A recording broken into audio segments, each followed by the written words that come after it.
and begin.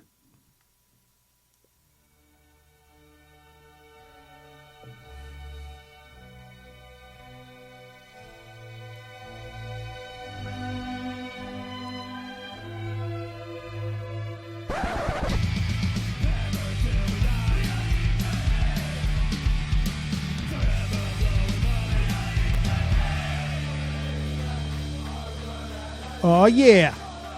Back at it. Here we are once again to bother all of you people. New decade, new manager, same three guys as last time. That's right. Hello, everybody out in Podcast Land and on American Hammers TV. We are once again the Columbus E13. Again, like Mark just said, back with the same three guys that did the last show.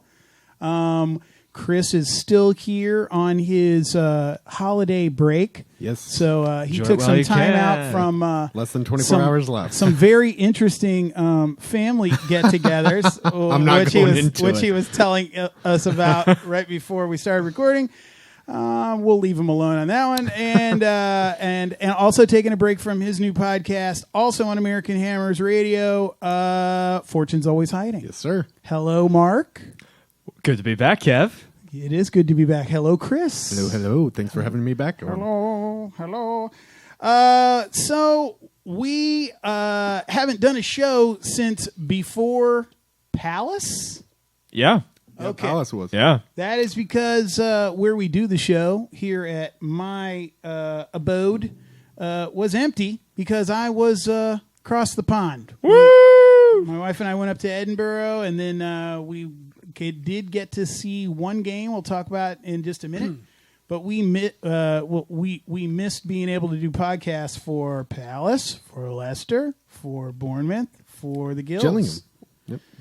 Yeah. We missed a whole shit show. We missed a whole shit show of terrible and then The highs awesome. and the lows. And then somewhat better. The highs and the lows.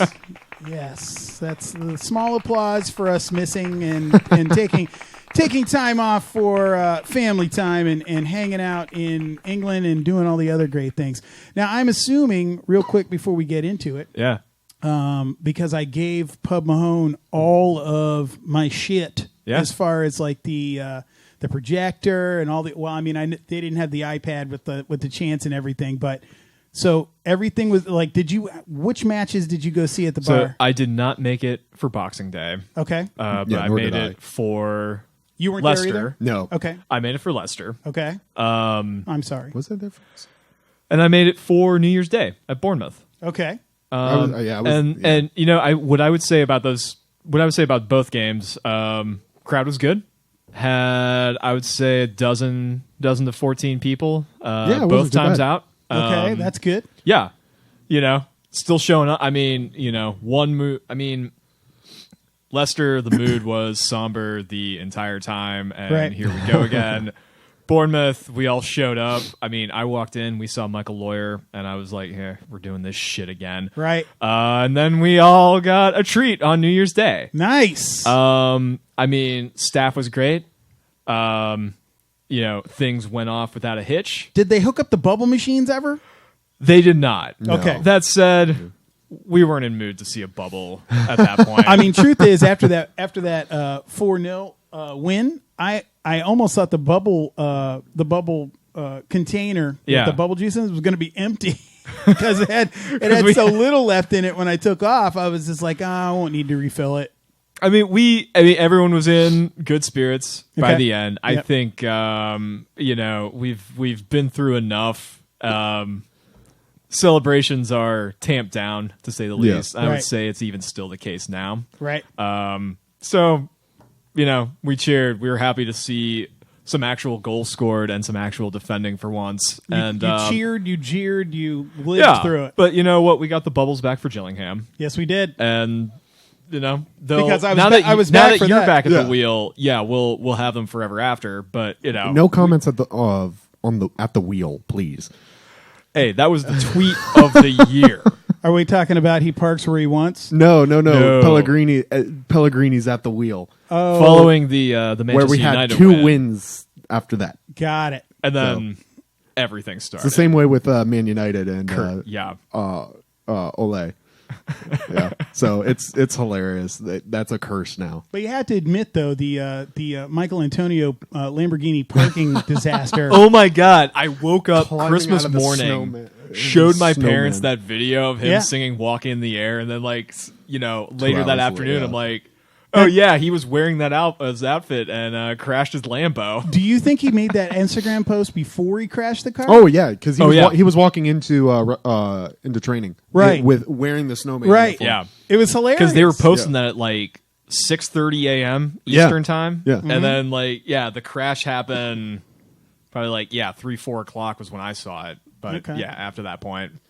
Well, I'm super pleased that they got the stuff going because Yeah. I had no way when I had a different SIM card in my phone, and then all of a sudden when I yeah. turned AT&T back on, I got 3 gazillion messages, but nobody had a way to get a hold of me over there except for Thomas at West Ham Experience, which we'll talk about in a minute. Yeah. He is my new best friend and will be everybody's best friend in a minute. But I'm super glad that they were able to like hook it up, and it was still like a priority from Great accommodate. I mean, I think Josh was only there Boxing Day. Right. I didn't. Well, Josh was like in Jamaica Oh, or okay. something. Well he deserved. Went, right. He went somewhere warm for like New Year's. Good for him. That's always a good thing. But I mean, same accommodating, friendly people as always. Right. Telling us to drink Carlsberg because apparently we were the only people that drink Carlsberg at Right. that bar. But good time all around. That's so we held hot. down the fort while Okay. you were gone. That's Rest good. assured. That makes me happy. Yeah. Because when of the games that we were away for, Palace, which I hadn't made such an effort to see, but Palace, there was a place called in Edinburgh, like right outside of our Airbnb, that was called the Black Bull, which is kind of like the sports bar of Grassmarket, and they were cool enough they have all the sports licenses and everything. They were cool enough, even though they're kind of an Everton-centric place. They had 2 tuners, and I went and asked them for West Ham, and so Heather and I sat in the back watching it from there. And then Leicester we went to go see, and then Bournemouth we were like racing back from some other weird touristy thing we were doing. Oh, we were doing the Looney Duke where we jumped in the like a polar bear plunge nice. in the Firth of Forth. And we got back just in time, but the Black Bull already had 2 games on. And but then he told me, right up the street, go to the Chanter. The Chanter, I'm saying it right, which I guess is a big like a bunch of like a string of pubs, and I was like, how far is it? This is like right at kickoff, and we walked up there, and sure enough, they not only had West Ham on, they had West Brom Leeds on, Nice. at the same time, and there was a bunch of West Ham fans in there, so Nice. that ended up being pretty sweet.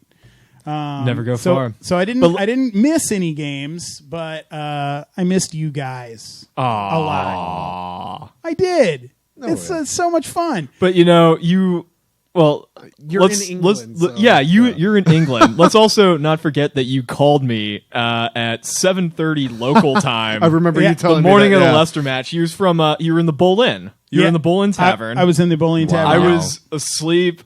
It was pitch black in my room. I FaceTimed with you, and I FaceTimed with John Lavelle. Nice. Yeah, because Nice. I was in the bully. Now, all you guys that live in London, you're like, oh, who fucking cares? But you know what? And I've been to a bunch of games at Upton Park. I never went from the tube stop past the stadium, except for one time. I probably rounded the corner around the old Bullion or around the Bullion pub because I was trying to get to the old team store, probably my second game ever, which was actually around the corner from the Bullion, but I didn't go in the pub. So I'd never gone down to the end of the street to see the statues. I'd never been in the Bullion pub, and I mean, what a beautiful fucking place. Yeah. Unbelievable, that place. You know what I mean? That skylight in the back above the pool table. Could you see that? The stained glass? Little bit. I don't think I saw it. Little bit. I don't think I saw it. He FaceTimed a little bit Yeah. with me, and granted, I was literally getting out of bed, groggy, so and how, my memory is a little limited. But I felt once. bad because you were like, hello. You were his wake up alarm that day. Right. I mean, I never see a plus 44 number show up on my phone. I'm like, oh, this is only one person. Right? Yeah. But that was one stop on what was almost a magical day, except for that football match. Yeah, come on. What else? What else? Like leading up to this match? So we took an extremely early flight to get down from Edinburgh down to London. We left Edinburgh at like 6 a.m. Yeah, 6 a.m. Their been there, time. done that. Got down there, lucky enough to get an early check-in at the hotel, which is basically at Heathrow. Nice. Been texting back and forth with Thomas all morning, and it wasn't just me and Heather. There was a whole group of us. Yeah, how many were in the group? Like 6, 7, 8, something like that. That sounds typical for like an Airbnb tour. Yeah. It was pretty cool, and it was more than pretty cool. It was really cool. I can tell you this, and I'm not being paid to tell you this. I swear to God, I paid full price for Thomas's tour. But if you are from the States and you want to go see a home game at London Stadium and you want to soak in a little bit of the history of what the club is all about, I can't recommend more highly than to take his tour. It's going to include not just a ticket. It's going to include a ticket in the Bobby Moore Lower, which is unbelievable. Yeah. That, you quickly realize once you're actually in there that you're really just using the tickets of him and his mates. You know what I mean? So one of which was on the tour with us, which is also really, really cool because it's hard to entertain 7, 8 people at a time. He's got responsibility. Yeah. So and he sounds like a mover and shaker from just some of our pub chatter. Yep. Yeah. He's a super good guy. West Ham through and through. He met us at Tower Hill. We took the tube over to Upton Park and walked down the street. And he stops in a couple places. And I got to say, like coming out of the tube stop at Upton Park right away, like coming out of the brick building, it was a little emotional because it looked down to the right and you could see the parts on the street that has these permanent, almost looks like bike racks that go down the middle of the street because there used to be so many people walking up and down the street that, they would queue you down to the end of the block and then back in to get in the tube stop. So, and I'd done that several times. So as soon as I saw that, I got very sad. You know what I mean? So, we walked down, he explained and nobody else in the group had seen a game at the Bullion like Heather and I had. But you know what? Even if you have, it's really, really cool to take his tour because that's not the only place you go. So he goes down and tells you about a couple of hot spots, shows you where the stadium was. Now it's condos that are being built. So stuff is construction's been completed. It's like half done. Yeah. The side of it that's on Prairie Road that used to be around the back. I don't know if that's the part they used to call the Chicken Run or not. I think it might be the part they used to call the Chicken Run on the back of the stadium, where you always see the pictures of the field and then the part with the roof with the Betway logo. That part is already finished. And then very much like when they moved the Arsenal ground to the Emirates, the old ground was kind of built in like a Memorial Park condo area. Okay. So eventually where the pitch is going to be like an open park area in the middle of all of these things. Now that's kind of cool. The part of it that's actually on Green Street's not done yet. And it'll tear your heart out. Like one of the stops you stop at are some of the businesses that have gone out of business, and that part sucks. Yeah.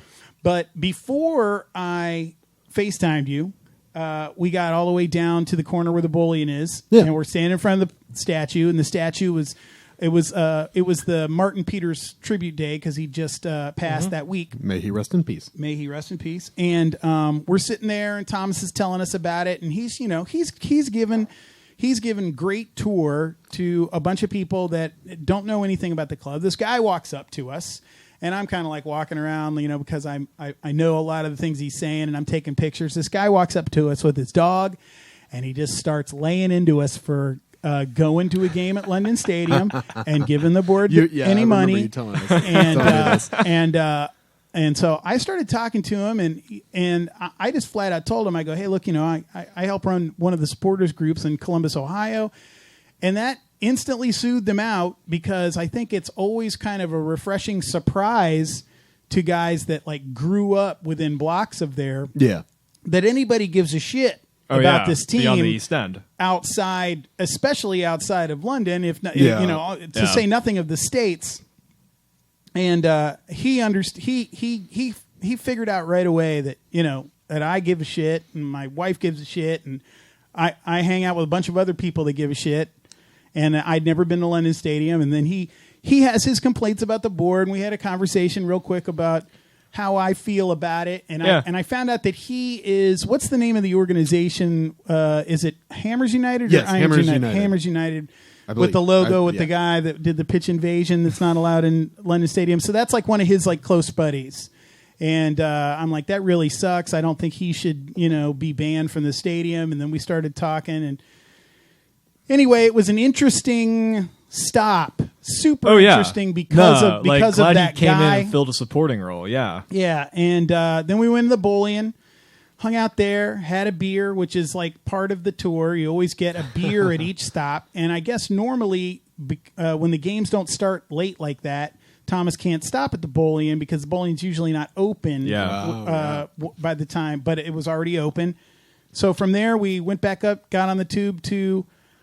I'm still going why do I murder Plastow every time? Plastow? It makes no difference. We took the tube up to Plastow. We butcher that British English all the time. we walked up like a block or two, went to the Vic, and that was really, really fun. They had a tree that was hanging upside down in the bar, and Heather and I did some shot of like cinnamon Jack Daniels, and everybody looked at us like we were literally like aliens. And yeah, you don't do that. We drank two beers. America. We had two beers at the stuff tastes like Fireball. It was Yeah. it was It sounds exactly we like thought that. it was something else, but we thought it was like cherry flavor. I guess there's a cherry flavored Jack Daniels. Anyway, we were like, we want not that surprised. one. No, thank you. They're like, okay. surprised.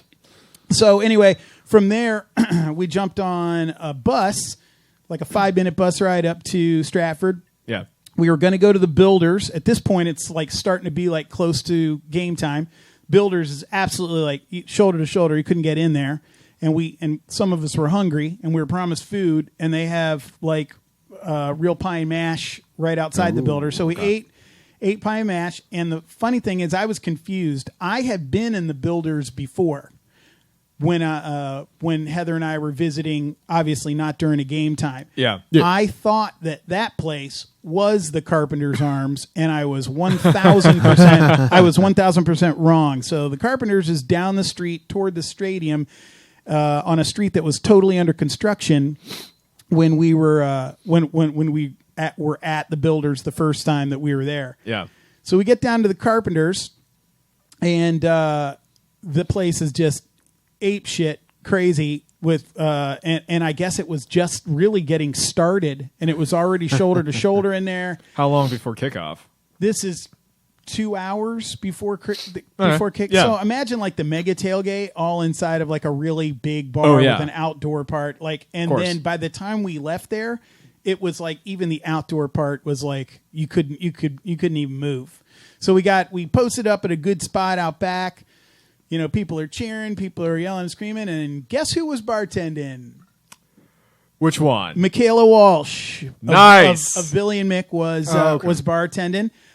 Billy Lysette was apparently out of town, so I did not get to meet her.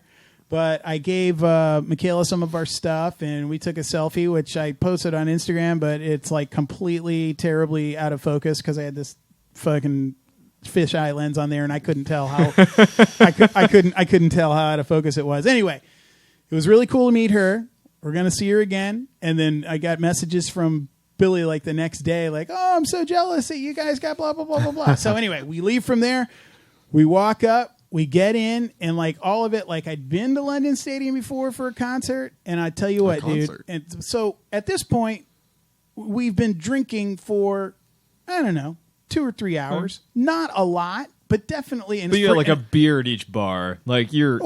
in it. You were feeling good. Two, you were feeling good, right? Yeah, you're in it. We walk in there and just kind of soaking up the atmosphere. We walk into the end where Thomas took us in, and we get up to where our seats are, and he makes sure that everybody has their seat because we weren't all exactly sitting together, but we're all sitting in the same section. Yeah.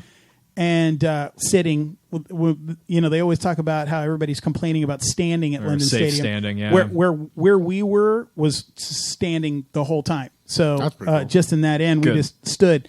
But as soon as we came out and like we were enveloped by the atmosphere of the place, it was like, holy fuck. Because the place is mammoth and the hair is standing up on the back of my neck right now telling you guys about it. And I was just like, damn, I need to get over there. I was like, oh, holy shit, this is cool. And then we just kept going down, closer to the pitch. And you know how they keep talking about how you're so far from the pitch? Yeah. Like, especially those seats we were sitting in, that's one of the places that they're talking about, because you're far from the pitch on all sides. Yeah. But it didn't feel as far as I thought it was going to be, but you're still far. Yeah. It wasn't like Upton Park. It wasn't like you were down there like 4 feet from the out of reach bounds out and lines. touch someone. Right. No, it's not like that. So I'll be excited to see the new stands when they, I guess, are going to submit the plans for that after this year. I believe that they're extending the seating capacity to 62,500. Yeah, it'll end at 66. Yeah. One day. Yeah.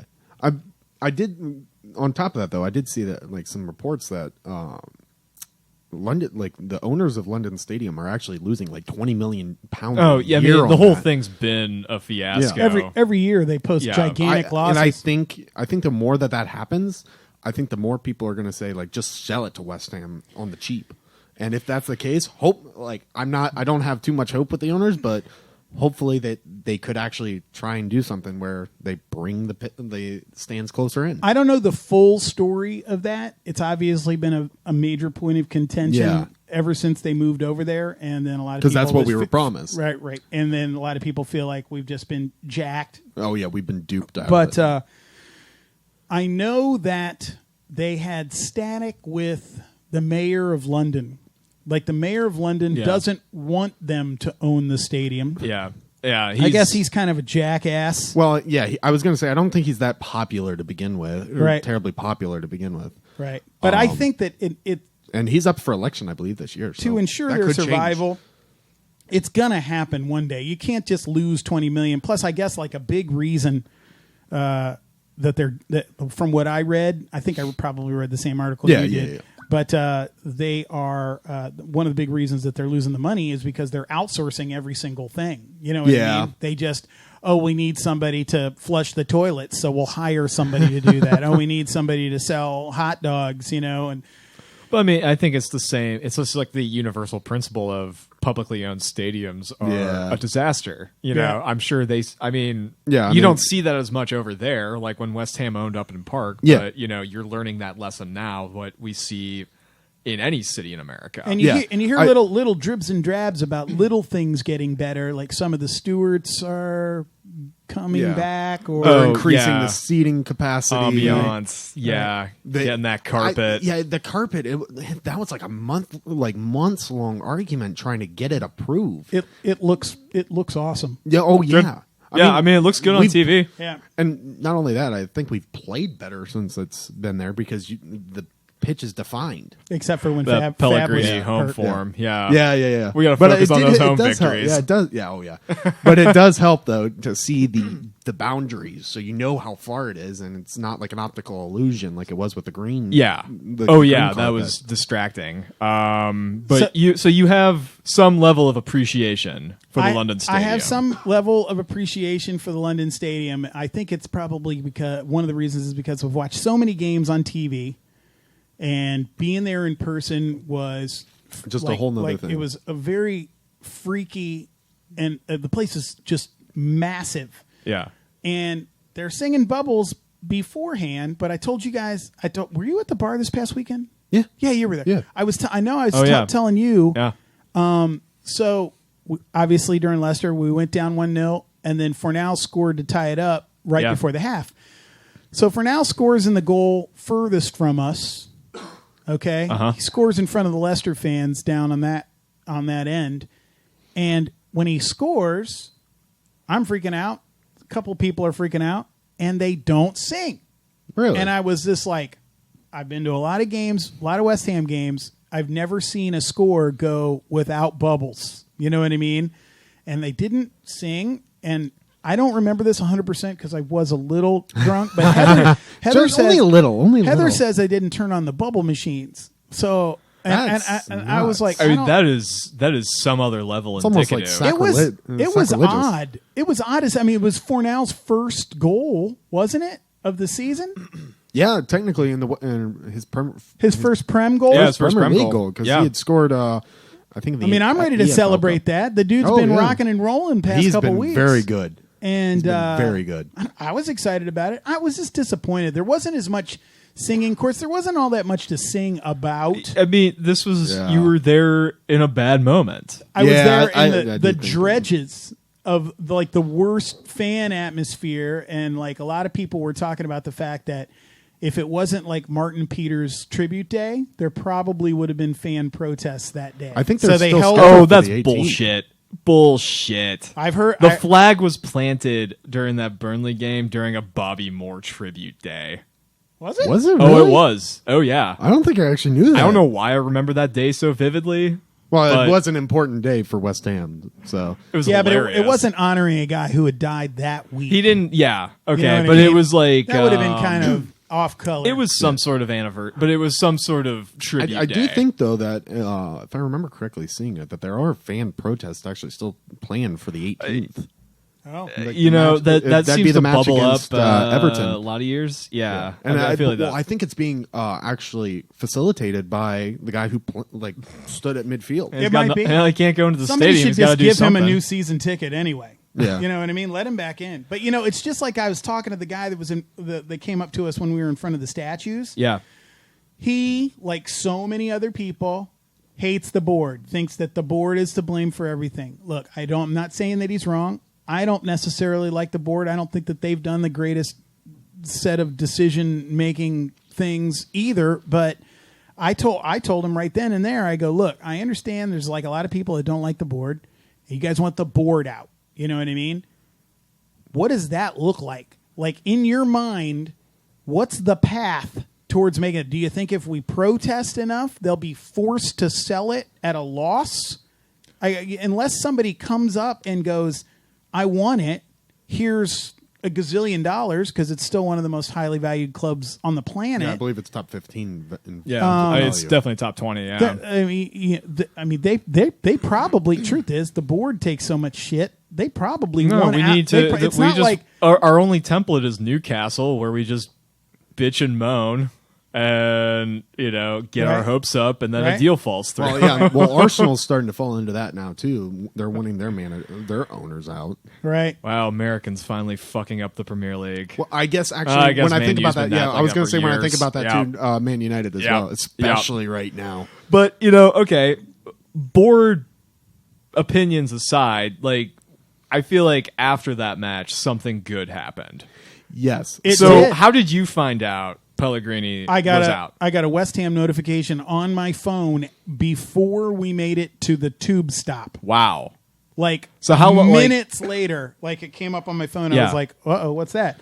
And it said that, he's effective immediately. He's left the club. And I was like, holy fuck. You know what I mean? Okay.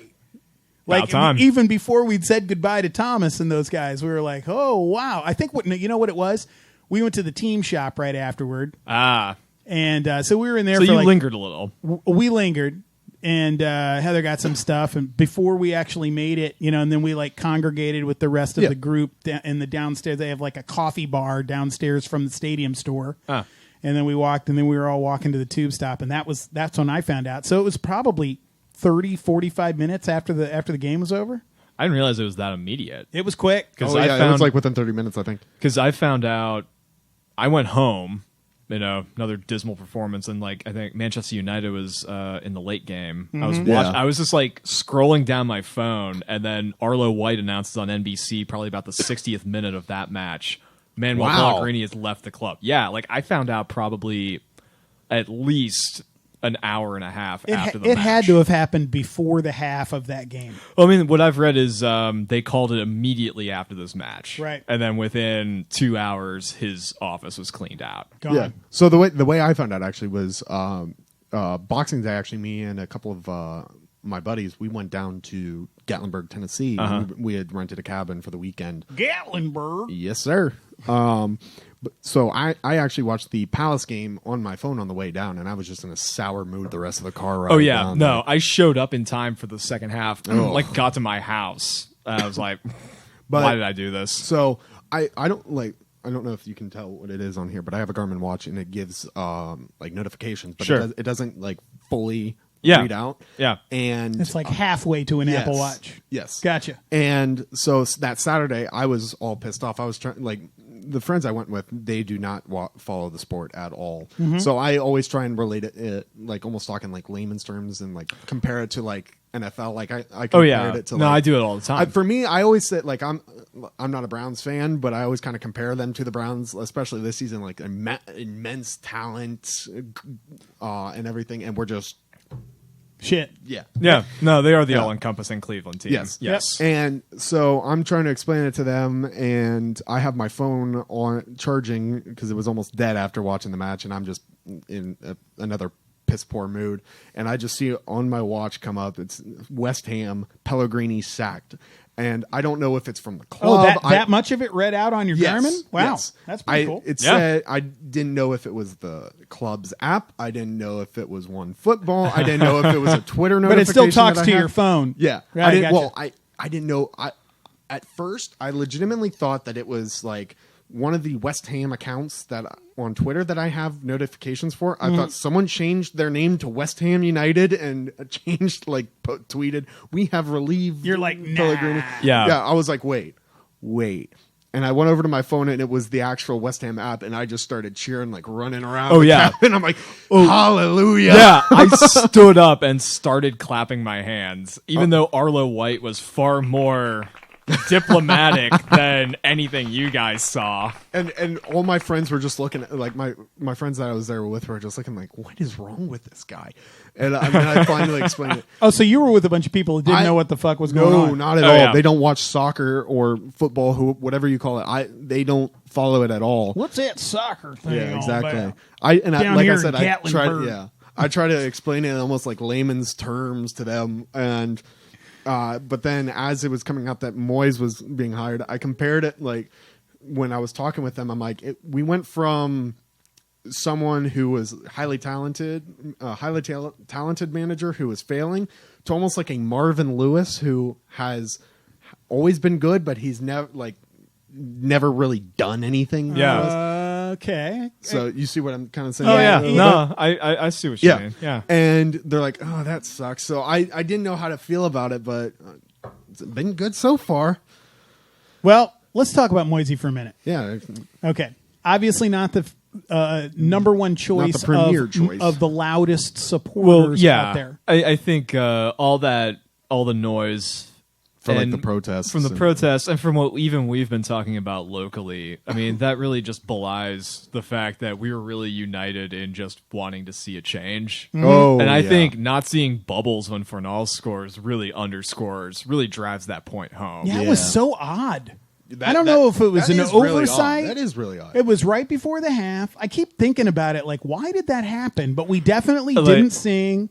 I don't remember any good vibes at halftime. No, there wasn't. At the pub. They're like, we're still going to lose this game. This is a mirage. Right. Yeah. Yeah.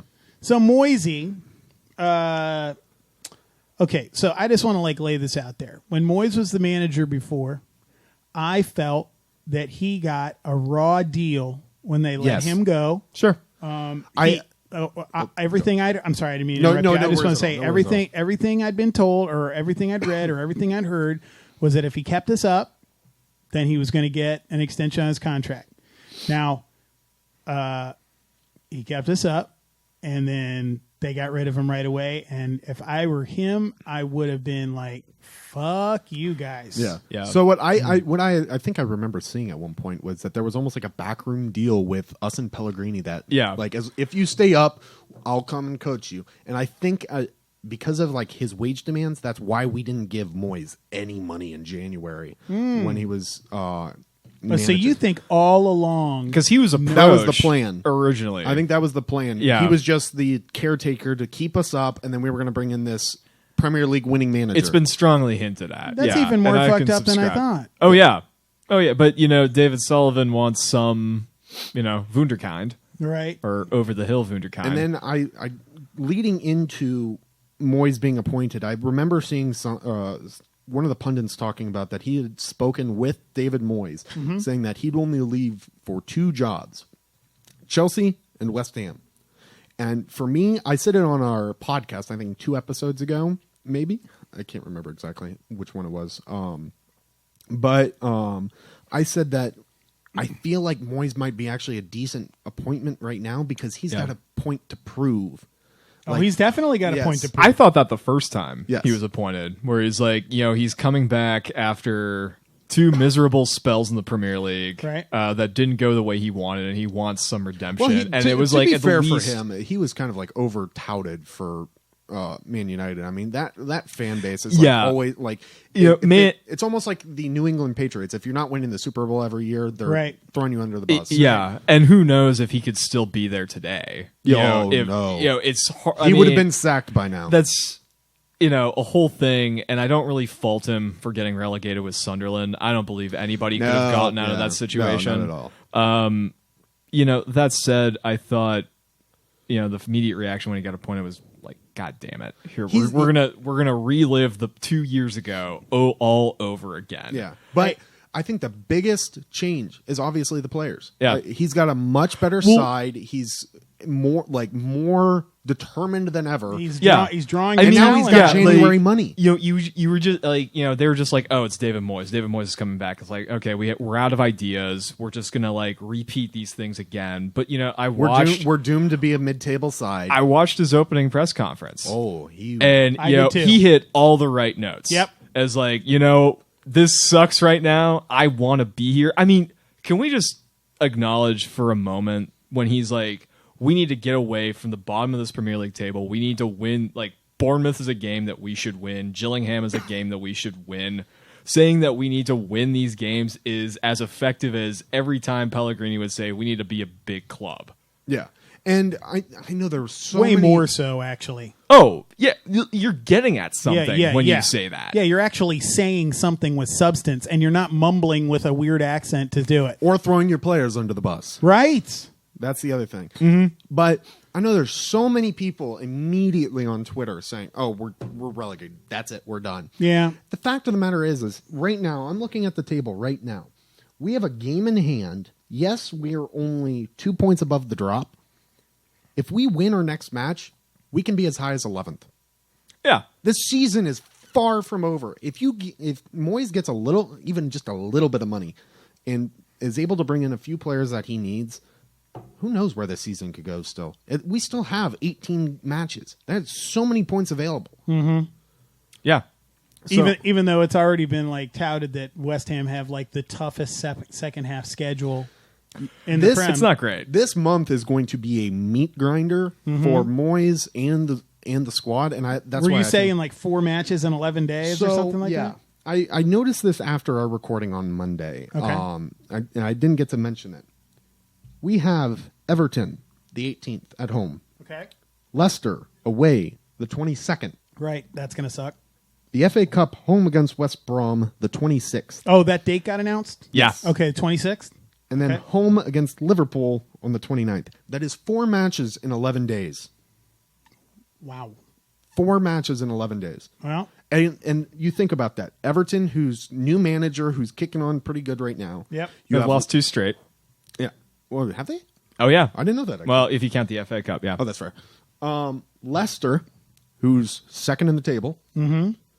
West Brom, who's, I think, still undefeated in championship. It's them and Leeds are running away with automatic promotion. If there's anybody that's going to knock us out of the FA Cup, it might be Slaven Bilic. Yeah. Slaven Bilic and Dixie. He's going to get a huge reception. Oh, I love it. And then followed by Liverpool. Oh, yeah. Okay, so that's fair. Well, let's see. Oh, actually. And then nice you get Liverpool again on February 24th. Right. So let's see here. Like, in just under a month, you have about 6 matches within under a month.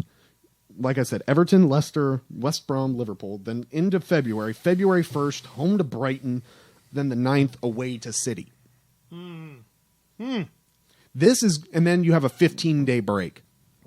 That is going to be like the most crucial 15-day break for this squad. Right. Like, this is going to be an absolute meat grinder. I think this will put a lot of people to the test. I'm feeling it. Yeah. And I think, though, that David Moyes actually might have come in at the perfect time because you get a tune-up game against Bournemouth because we should beat them regardless, even if it was Pellegrini. Well, though we wouldn't have beat them with Pellegrini. Or Gillingham. Some tune-up, though. Yeah. Oh, yeah. And then you go to Gillingham. So you get 2 games where you can see where your squad is, what you need, what their talents are. And then you have you're already in the January transfer window. Right. Sheffield United is going to be our first actual test, especially for Moyes on Friday. And then he's got this 5-match run against Everton, Leicester, Liverpool, City, and the FA Cup. Where's Sheffield in the table? They like 8? I mean, they're top half. Yeah, Sheffield they're definitely is top. 8th. Right. 8. Yeah. I thought they were 8. So, I mean, they're fucking tough, dude. They're well organized. Phenomenal season. I mean, and they're picking up these scraps like Ravel Morrison. Yeah. Is with Sheffield. Jack Rodwell just came back to Sheffield. But I will say this too, though. Sheffield actually are on almost equal form as us. Our last 5 matches are 2-0-3, and they are 2-1-2, with their last 2 matches being losses. Oh, yeah. So we're catching them. They're definitely like the darling promotion team this season. It's like next year is going to be the big test for them. Yeah. But let them enjoy it right now. Yes. Oh, yeah. Sure. But, I mean, we're catching them potentially at a good time. We could get a surprise victory against them. I'd be happy with a draw, but I could see a victory. I can see it, too, because the players that we have seem to be performing at the level that they're supposed to be performing at least for the moment. So what I kind of count that up to is all the reports coming out from Pellegrini, his training, they were only doing 11v11. They were only doing scrimmages. So every single player was just exhausted, like constantly coming into matches. Moyes comes in and he's getting back to basics. They're doing drills. They're doing defending training. They're doing shooting. They're doing passing. And where did you read that? That was all over Twitter. That's some really interesting insight. They were only doing 11v11. There was one day. There was one day they started doing a scrimmage match. After 30 minutes, the score was 4-4. And Noble literally picks up the ball and he confronts Pellegrini one-on-one. He's like, "This is we've had enough." Where are you reading this stuff? Just I missed all that. Yeah. Guardian, really? The Mirror, the Sun, all the tabloids. So I have not been doing my job. Confirmed that too. Like that. Oh yeah. But Moyes comes in and that's fucking crazy. And they show, like, you think about it though. West Ham, one of the most characteristic things of us is our media team constantly releasing videos of like our training. Sure. They hadn't done that in weeks. Right. And that was because they were only doing 11v11. And they're back to it now. Moyes comes in and he's instructing them. He's actually coaching them. And first match, 4-0 victory because they're actually rested and they're getting back to basics. Right. The defending was incredible. The line was perfect. Now, granted, yes, it's against a poor Bournemouth team. But still, like, we hadn't seen a clean sheet. And we've had 2 in 2 months. And we've had 2 in the last 2 games. And that was and that's the other it was big almost thing. an illusion. That was like, oh, we can be organized. And that was the other big thing for me. I love that Pellegrini comes in his second match.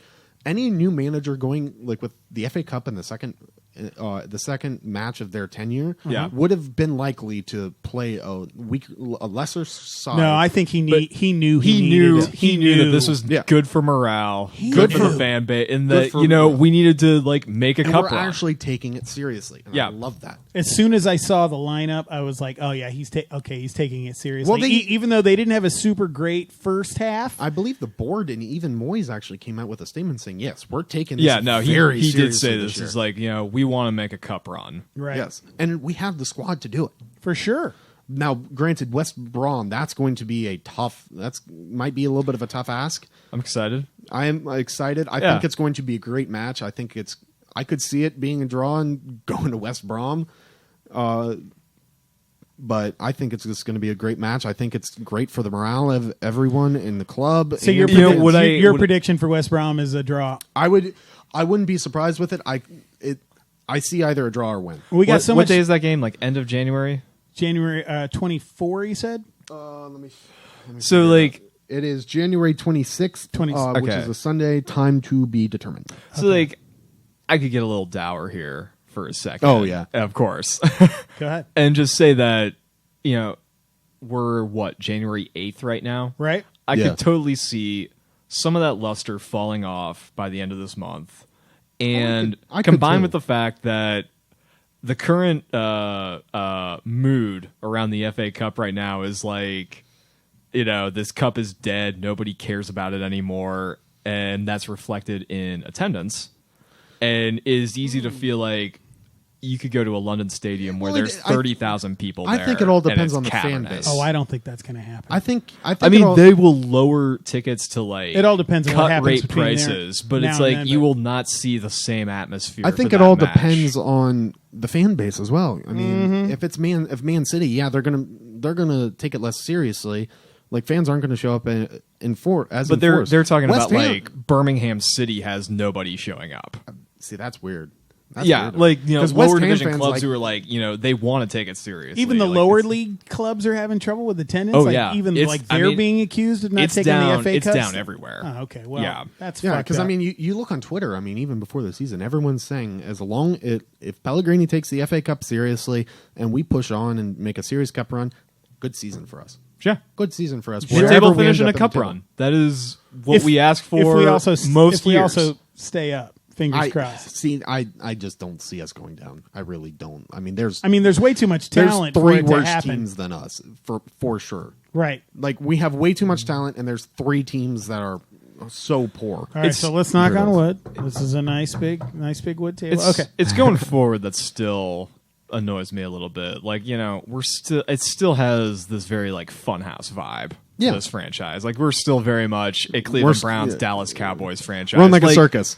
Exactly. I mean, right now, like Darren Randolph, seriously injured, but it might still happen anyway. Not as seriously as Fab though, or Martin. Or the quote Jack Wilshere. They're talking about bringing him in anyway. The quote that I saw was regarding the medical tests for Randolph was that if Wilshere can pass a medical, Randolph can pass a medical right now. And that is such a low bar. The problem with the injury that he has is it's the exact same one that Fab had and David Martin had. Now, from what I read, it's not as bad as theirs. No. But he's still been out since November. Has he? Yeah. Yeah, he's been out for a good Thanksgiving-ish. Okay, so how long ago did Fab go down in that He went down in September. Late September, early October? Yeah. I mean, he was gone for just over 2 months. Let me look at when our losing streak began. It was with I could Palace. tell you. Yeah. It was. It would have been early October. Right. Yeah. And that would have been when he went down. Even in that scenario, like Randolph is on the almost healed end of that timetable. Yeah. So yeah, and who knows?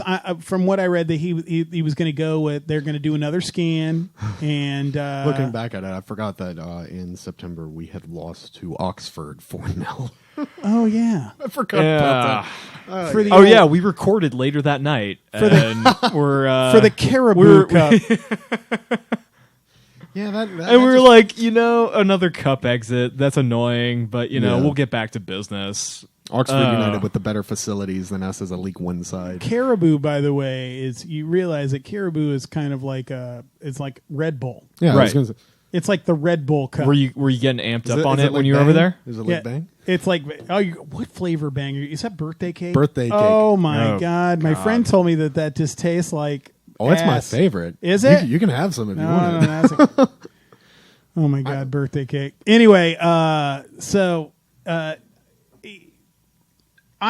didn't know. I hadn't read that stuff about people not taking the FA Cup seriously. Although I do get a little bit of a feeling of angst every time West Ham was going because I saw them fielding a weaker team And you know what? They're not the only ones. You know what I mean? It's like it seems like every Premier League. Or like I mean, they BBC ran something Monday or Tuesday this week, and West Ham was actually like fielded some of the fewest changes from the Premier League. Yeah, I mean this past week. Yeah, right. this past week they only made 3. Well, I mean, when it comes right down to it, it's all about money. Staying in the Prem. Oh yeah, everybody acknowledges that. Yeah, and it's all in TV rights. That's why, like, I saw something too that like with all these protests on the boards, you're never going to hurt the board not showing up to matches, not buying merchandise, because like 75% of the money they make comes strictly from TV rights. Right. So.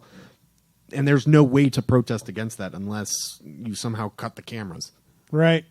And even then, they're still getting the money.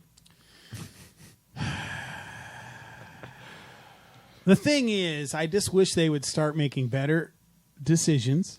I think that the decision for Moyes, in my opinion, is a good one. Yeah. Okay. I think in long term, I think I wish it made the fan base like look itself in the mirror a little bit, maybe make the board look itself in the mirror and just say like, this is the level we're at right now. Right. Yeah. Nothing more, nothing less. Yeah. But it's Moyes. But at the same time right now, I will like if these so on my podcast we're doing we just started introducing like the news segment we're calling it Shoot the Messenger, because I don't have obviously any sources inside, so I'm just rounding. I don't have a gunshot sound effect. But so I'm just kind of rounding up what people are saying on Twitter, what the newspapers are saying. But right before we started recording this, Sky is reporting that we're in pole position for the Benfica midfielder Gedson Fernandez, and it does show that there is some ambition to back the new manager. Sure, yeah. I think they're trying to almost correct for previous wrongdoings with him in January. Sure, I think it's a good idea to have him in there. Yeah, yeah.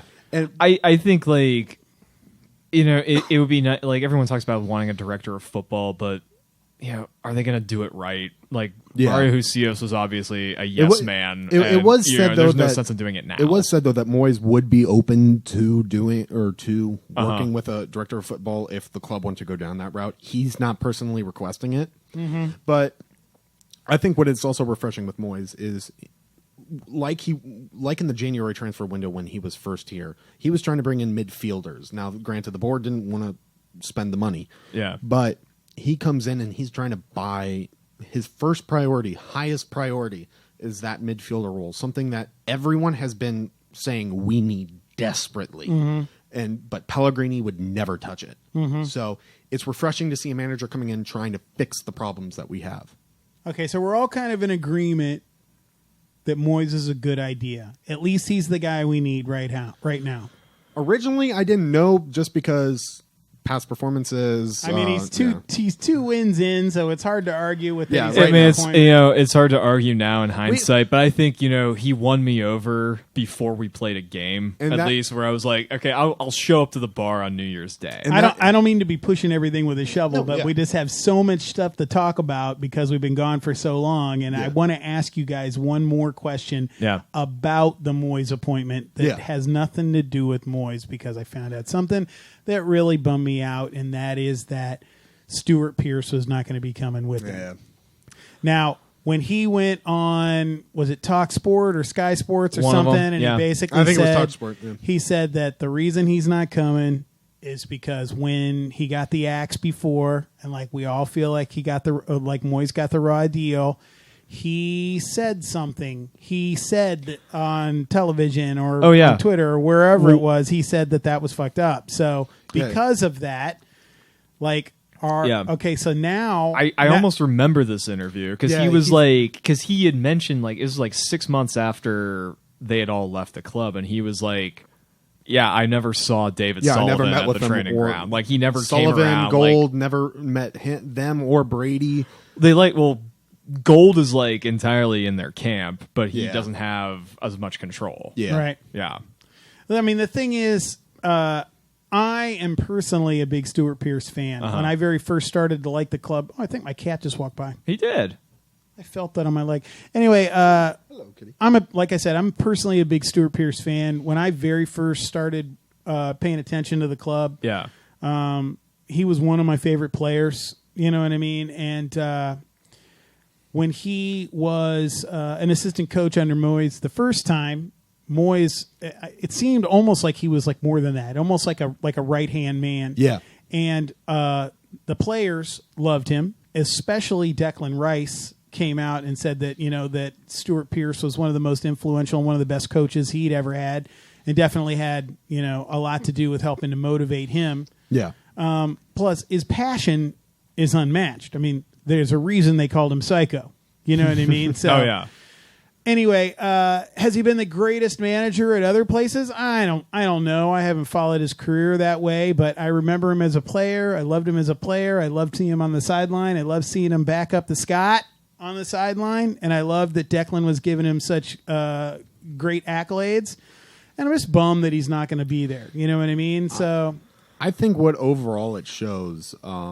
So I can't attest too much for him because he was before my time. For everyone listening, my first season actually supporting the club was actually the final season at the Bowl Inn. It's a good year to start. Yes, and it was only through YouTube vlogs of some West Ham fans. Sure. So I got to see inside the Bowl Inn, all the fans, and that's how I kind of fell in love. That's okay. News okay. Yeah. Yeah.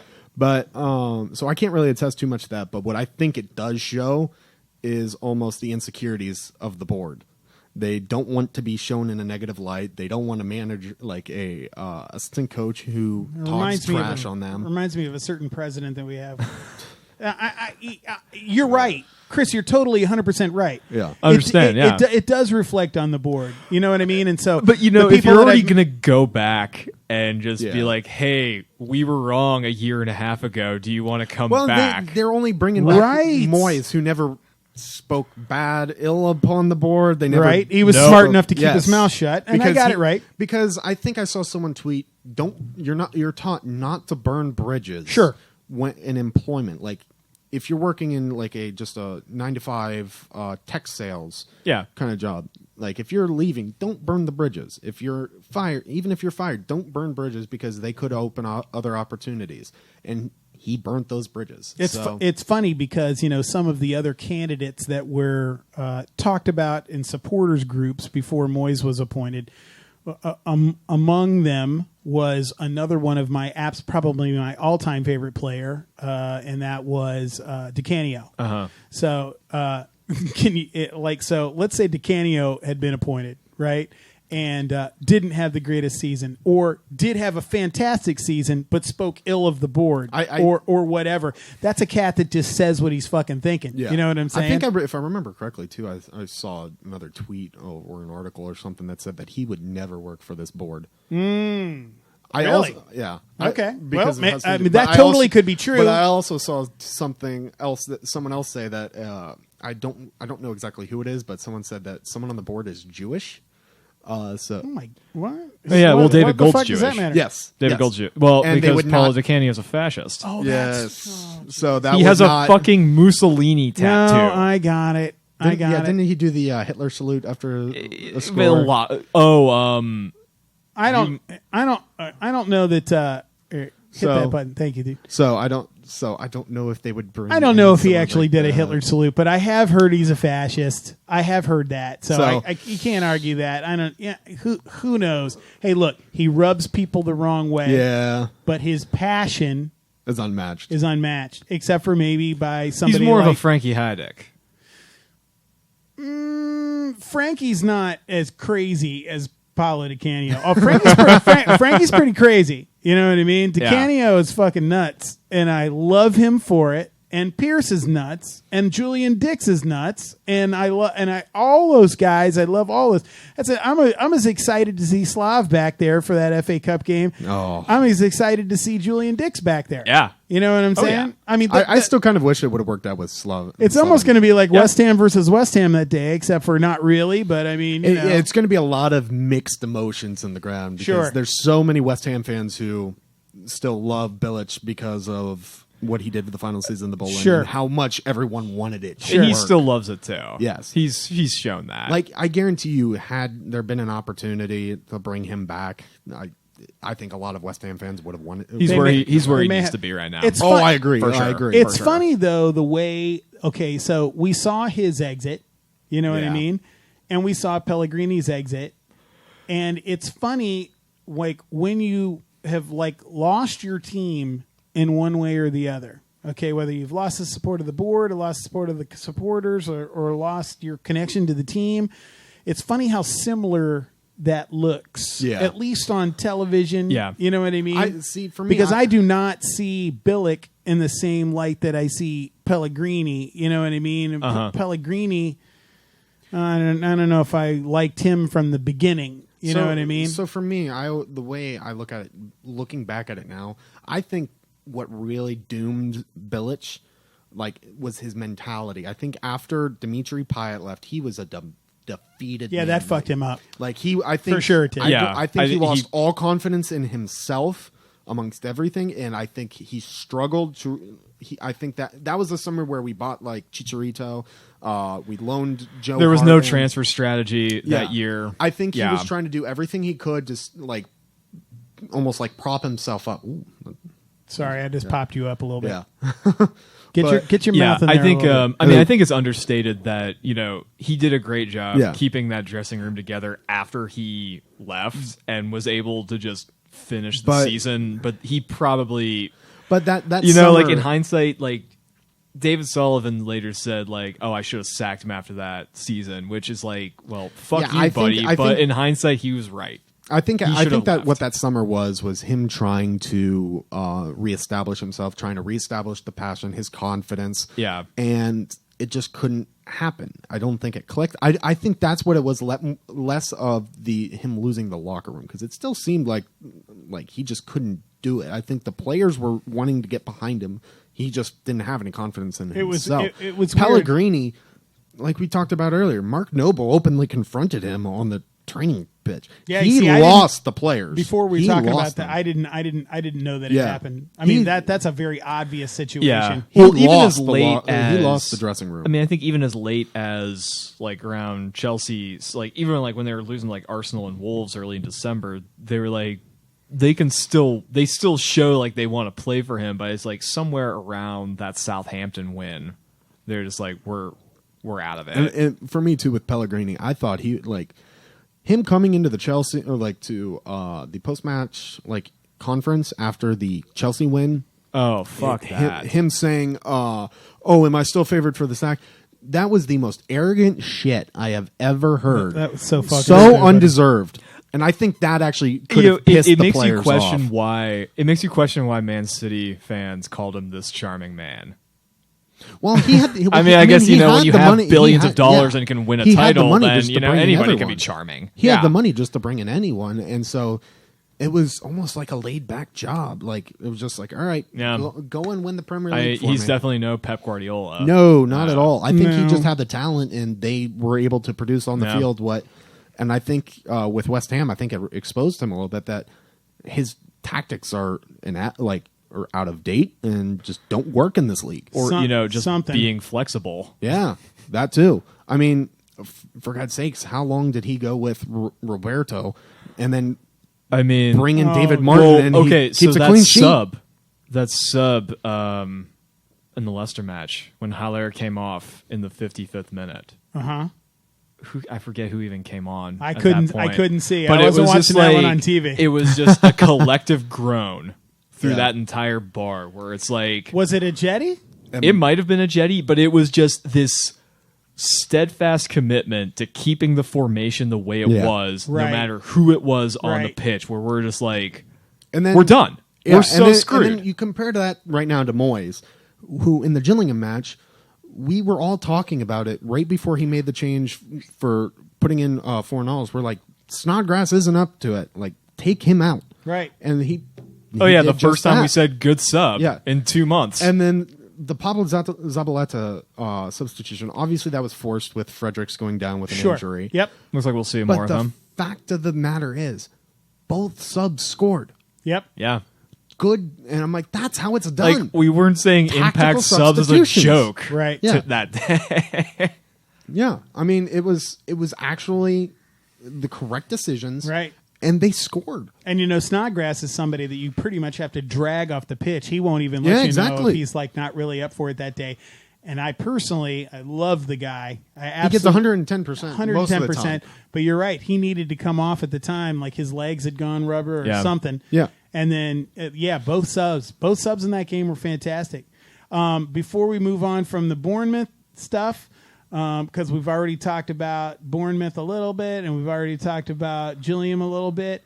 I just want to mention a fantastic, awesome thank you to Felipe Anderson for his goal against Bournemouth. The Brazilian goal. Oh my goodness, that was awesome. Yes, because I tell you what, he was fucking due. He was fucking due, and when you see how that goal came about and how he got the ball, and he was like 4 yards onside, and then all of a sudden he's just fighting and he was clawing. It was like a prize fighter getting to the goal and then chipping it in. I was just like, holy, I just wanted to do a whole cheering section just for Felipe. He still has work to do. Yeah, I mean, I think that boosts his confidence massively, though. And you're still seeing him make those dumb mistakes. You're going to pass right into the defense, but it's that. And the fact that Moyes seems to be putting him in more of an attacking role instead of out on the side. Yeah. I mean, the guy is not a winger. He's fast as shit. You know what I mean? But he's creative. He needs to be super creative. He's a nutmeg king. You know what I mean? I keep kind of plugging my podcast that I'm in, but we were talking about it as well. David Moyes actually went to him and said, "I thought you were Brazilian. Brazilians score Brazilian goals," and he did something similar with Fredericks. That's what I'm loving with Moyes. He's actually taking a personal approach with everybody. That's awesome. So. Yeah, I mean, again, he's said all the right things. Oh, he is ticking all of the boxes. Keep it up. He's ticking every single box. I think he's at the moment, like we said, it's only 2 matches in, but he's proving a lot of the doubters wrong. And I know we need to move. I know we need to move on a little bit. Well, I mean, we're almost. We're over an hour at this point. Are we really? Oh yeah, yes, we're about an hour. But we had so much to talk about. I just want to say this. Okay, so Anderson, I think he scored 8 goals last year. 9, I believe. Was he one? He was one short of Marco. I know that Marco was the leading scorer last year, and Anderson was one short. I'll bet you he matches that total by the end of this year. I could see it. I mean, he's already equaled his 2019 total in 2020. You're right. Yeah. Did he only have 1 goal in 2019? Well, West Ham calendar year 2019 was worst team in the Prem. Show. Oh, Jesus. So I don't know if you saw this stat or not. West Ham actually, in the last decade, we've lost more than any. No, I saw that. Team. I did. I think we talked about that last. And we show. were down a season. We're supposed to be talking about hope. No, I know. Look, we've lost more. We're in the new decade and we're 2-0. So. Right. So anyway, okay, so let's talk about Sheffield super quick, get some predictions in real quick, and then we're going to end it, at least for this week. We're going to say goodbye to Chris because he's heading back to Erie. That's right. He said he'd be on via StreamYard, even though sometimes that doesn't sound super good. My end always works on the podcast. The other it's always some other guy. I'm throwing them under the bus a little bit, but if you listen back to it, their audio cuts out from time to time. I listened to the podcast today, and I was like, "Oh man, some of it cuts out. Sound Yeah, super. It's all StreamYard. Always sounds better if we're sitting right here. Yeah, it's StreamYard, but anyway, good show. I just couldn't hear all of it. You know what I mean? In any case, okay, so let's start with Mark. Sheffield prediction for Friday. We gotta win it, man. We've gotta. You gotta show them this. They're having a great year. Yeah. Super great. Super great. You know what? I'm really happy for them, despite whatever rivalry-ish. Yeah. You can't call what we have with them a derby, but it's it feels very personal. There's blood. There's some friction. Yeah. It feels very personal. But you got to show them, I think this is a day where we have to say we have been in the Prem. This is now, our 8th consecutive season in the top flight, and we have definitely taken lumps. I mean, we've taken lumps more often than not, and you got to show them that if you want to stay in this fight, in this league, there are some things that you have to do. I think, we got to show up and admit that, or, put that on the pitch. I want to say 2-1. Do I want to predict who gets goals? Sure, go ahead. I want to predict who gets goals. Why not? I want to say Fernals gets another one. I think he's gaining his confidence. He reminds me of Mikel Antonio's first season when he started coming online later in the winter. Right now, and I want to see another bicycle kick. I want to see some service to Hilaire, and he needs to start making up for lost time. Didn't it seem like he tried one of those in almost every game at the beginning? He of the tried season? bicycle clearance. Yeah, I saw that. That's awesome. Legs flying. Dude's like 20 feet tall. Legs flying all over the place. Played more defense than Marco. Yeah. So you think 2-1? I think 2-1. All right. I'm going to go out on 2 limbs here. Okay, go ahead. First limb, I'm going out on 3-1 victory. Ooh. Yeah. Second limb I'm going to go out on is a score. I'll save it for last. I think that it's going to be Allaire that nets one. Okay. I think Fornals is going to get one. Yep. And I'm going to go out on a limb and say Declan Rice. Ooh, Declan. He hasn't scored yet this year, has he? Yeah. I'm gonna say a nice little header from a corner. You know he would fucking love it. Oh, the away section will be going mental if he does. And on that, I'm going to say, well, here's the thing. There's a big hullabaloo earlier this week about the fact that there are no trains leaving late enough from Sheffield to be able to get the Claret and Blue Army back home. So now the club is said that we're gonna bus all you guys back for free. Which is I know it's a little bit late. I know a lot of people were talking about how long it have to be a lot of buses. I can't. I don't know how many tickets they get for that. I appreciate the section. effort by the club at least. Sure, to help. Sure. But like I was saying when you were making your prediction, it feels personal. Sheffield feels personal. I was just looking it up because I had to remember. I thought it was a draw the first time when they came to London Stadium, and it was. It was a 1-1 draw. We obviously have the talent to take it to them. And they're having a great season, and we love everything about how they're playing, and who knows, kind of they play the West Ham way, whatever that really means anyway.